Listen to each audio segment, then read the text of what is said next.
When you approach a motionless adult, tap and shout to check for responsiveness, and look at the chest to see if the victim is breathing normally. If the victim is unresponsive and not breathing normally, send someone to call 911 as you begin CPR. CPR is a combination of chest compressions and rescue breaths. With your arms straight and shoulders over your hands, push the chest down at least 2 inches and let it return to its normal position. Give 30 chest compressions in about 18 seconds. After 30 compressions, move to the victim's head. Tilt the head back and lift the chin to open the airway. This action moves the tongue away from the back of the throat in an unresponsive victim. Pinch the nose and give 2 normal breaths. Each breath should last about 1 second and make the chest rise. Use a barrier device during rescue breathing, such as a face shield, if available, to help prevent the possibility of disease transmission.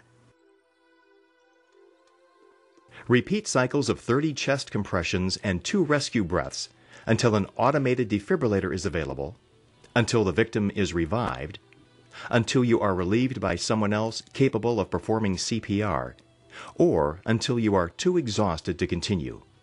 Whenever an automated defibrillator, commonly called an AED, is available, stop CPR and use the device. Apply the AED pads to the victim and follow the prompts of the device. AED use is explained in a later section of the program. If a breath does not make the chest rise, retilt the head and try another breath. If still unsuccessful, assume the airway is obstructed and give 30 chest compressions to dislodge the obstruction. Look for an object in the mouth and remove anything visible. Reattempt breaths. This is usually all it takes to dislodge an object and clear the airway.